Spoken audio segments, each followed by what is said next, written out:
Isaac und Claire sind ein junges Paar, das mit ihrem neugeborenen Baby namens Noah in Oregon lebt. Sie studierten beide Naturschutz und waren in den Luangwa Nationalpark gekommen, um ihre Abschlussarbeit zu schreiben. Die Erinnerungen an Sambia sind immer etwas Besonderes, denn dort verliebten sie sich in die Natur und trafen viele freundliche Ranger. Jetzt haben sie beschlossen, für ihren ersten Sommerurlaub mit dem wenige Monate alten Baby Noah nach Luangwa zurückzukehren. Claire ist davon überzeugt, dass ihre Kinder schon früh mit der Natur in Berührung kommen sollten, um die große Welt zu spüren. Sie nahmen den langen Flug auf sich, trugen Gepäck, Kinderwagen und waren voller Vorfreude auf die Rückkehr in ihre alte Heimat. Am Tor der Rangerstation wurden sie von Miriam begrüßt, der Rangerin, die sie in der Vergangenheit begleitet hatte. Miriam umarmte Claire, schüttelte Isaacs Hand und lächelte strahlend, als sie Baby Noah sah, der in eine weiße Decke gehüllt schlief. Die ganze Familie wurde in ein kleines Holzhaus im Wald gebracht, gemütlich und voller Nostalgie. An diesem Abend aßen sie mit den Rangern zu Abend und erzählten unter lautem Lachen alte Geschichten. Früh am nächsten Morgen fuhr ein Ranger namens Mulenga die Familie durch die Graslandschaft. Claire hält Baby Noah, während Isaac die Naturszene filmt, um jede wertvolle Erinnerung festzuhalten. Als sie einen Feldweg überquerten, sahen sie eine Herde Elefanten, die im goldenen Sonnenlicht grasten. Außerdem spielen Elefantenbabys zu Füßen ihrer Mutter und sorgen so für eine friedliche Szene. Mulenga brachte das Auto näher heran und hielt einen Sicherheitsabstand ein, damit sie es besser sehen konnten. Plötzlich brüllte ein Elefantenbulle in der Herde, jagte die anderen beiseite und starrte auf das Auto.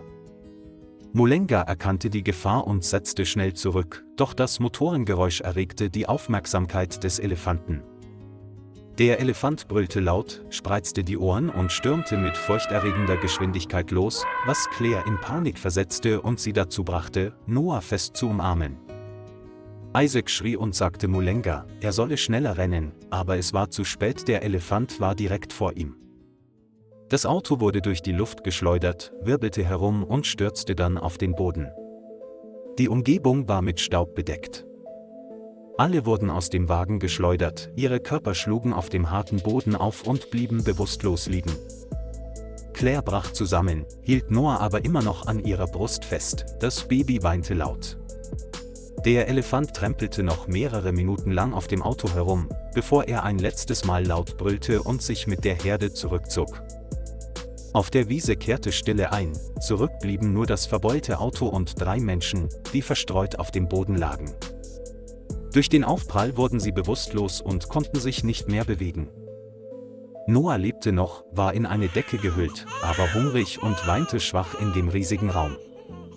Der wiederholte Schrei war wie ein Signal, das durch die leere Wildnis gesendet wurde. Es war niemand da, es gab keine Möglichkeit zur Kommunikation, nur das Geräusch des Windes und des schweren Atmens. Claire runzelte unbewusst die Stirn, ihre Arme waren trotz des schlaffen Körpers ihres Kindes immer noch umschlossen. Es war ein Moment der Abgrenzung zwischen dem zerbrechlichen Leben und der rauen Natur.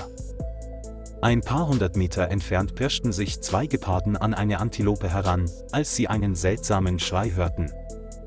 Sie hörten auf zu jagen, drehten sich um und gingen dann in die Richtung, aus der das leise Geräusch kam. Zuerst gingen sie langsam, die Ohren aufgestellt, die Augen huschten zwischen dem hohen Gras und dem offenen Boden hin und her. Einen Moment später näherten sie sich dem umgestürzten Auto, sahen sich langsam um und gingen dann in die Richtung, aus der das Geräusch kam. Ein Leopard bückte sich, um das weinende Baby zu beschnuppern, biss nicht, schaute nur zu und legte sich ruhig daneben. Noah weinte noch immer schwach, doch als er den Lebenshauch neben sich spürte, wurde der Junge plötzlich stiller.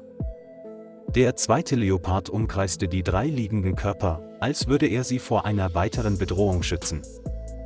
Kein Raubtierverhalten, kein Zeigen der Reißzähne, nur eine seltsame und ruhige Präsenz. Der erste Leopard leckte Noahs Hand und legte sich dann hin, um etwas Sonnenlicht abzuschirmen.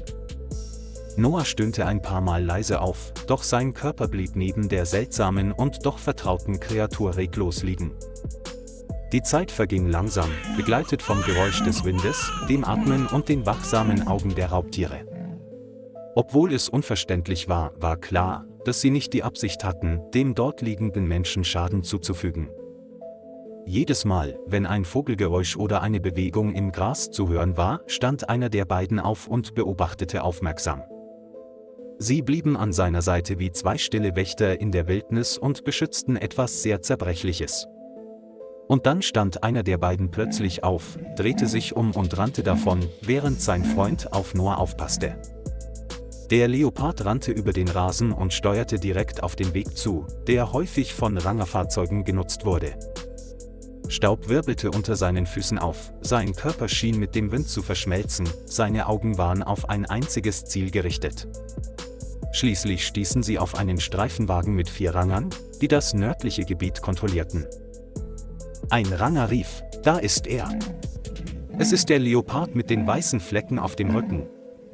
Ich weiß noch, dass Mulenga ihn gerettet hat." Das Auto hielt an, der Leopard brüllte leise und drehte den Kopf, um in die Ferne zu blicken, als würde er die Menschen um Hilfe bitten. Die Ranger zögerten einen Moment, verstanden dann aber, drehten sofort das Lenkrad um und fuhren dem Leoparden hinterher. Der Leopard rannte voraus und blickte gelegentlich zurück, um zu prüfen, ob das Auto ihm noch folgte. Die Fahrt über die Wiese war lang, die Radspuren waren im verblassenden gelben Gras deutlich zu erkennen. Nach fast 5 Kilometern sahen sie das umgestürzte Auto, Trampelspuren und reglose Körper, die dort lagen. Ein weiterer Leopard lag neben dem Neugeborenen und blickte sich noch immer mit höchster Wachsamkeit um. Die Ranger eilten schnell herbei, einer von ihnen nahm Noah hoch, um nach ihm zu sehen, und atmete dann erleichtert auf, weil der Junge noch lebte. Die anderen sahen nach Isaac, Claire und Mulenga, alle atmeten noch, waren jedoch schwer verletzt. Aufgrund der Szene vermuteten sie, dass die Ursache ein Überraschungsangriff eines erwachsenen Elefanten war.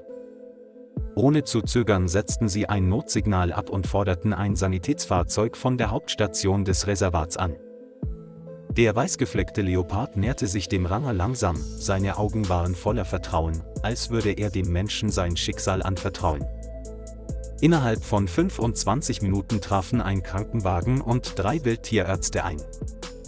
Sie überprüften schnell die Lebenszeichen jeder Person, verabreichten intravenös Flüssigkeit und verbanden Wunden an Kopf und Gliedmaßen. Baby Noah wurde gestillt, trank alles aus und schlief dann in den Armen der Ärztin ein.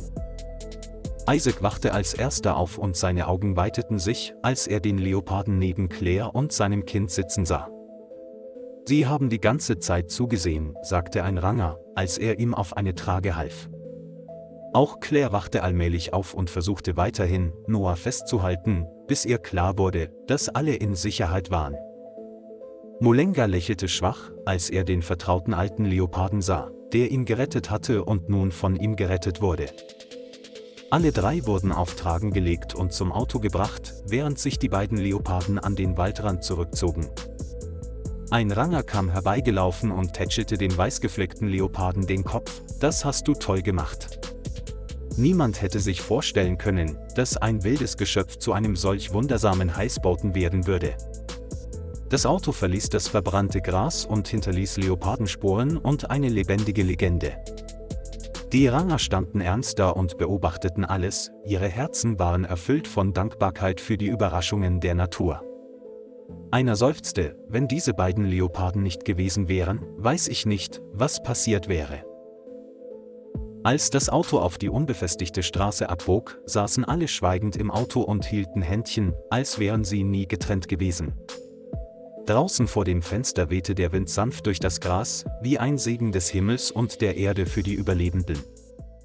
In der Krankenstation wurde die ganze Familie von einem auf die Behandlung von Wildunfällen spezialisierten Ärzteteam sorgfältig betreut. Die Ärzte bestätigten, Isaac, Claire und Mulenga erlitten lediglich Weichteilverletzungen, die nicht lebensbedrohlich sind. Baby Noah ist völlig normal, keine Kratzer, keine Infektionen, nur leicht dehydriert. Miriam kam zu Besuch, hielt Claires Hand und weinte: „Der Gepard hat mein Baby während des Sturms am Leben gehalten." Ein Foto von 2 Leoparden neben Noah wurde ausgedruckt und als Symbol der Hoffnung in der Mitte der Rangerstation aufgehängt. Isaac bat den Ranger: ihn zum Waldrand zu bringen, wo er seinen Kopf senkte, um dem Tier zu danken, das Gegenstand seiner Forschung gewesen war. Er legte einen Strauß Wildblumen auf den Boden, ein einfaches Geschenk anstelle tiefster Dankbarkeit. Lieber Freund, vielen Dank, dass Sie sich die Zeit genommen haben, das ganze Video anzuschauen. Vergessen Sie nicht, den Kanal zu liken und zu abonnieren, um uns zu unterstützen. Auf Wiedersehen und bis zu den nächsten Folgen.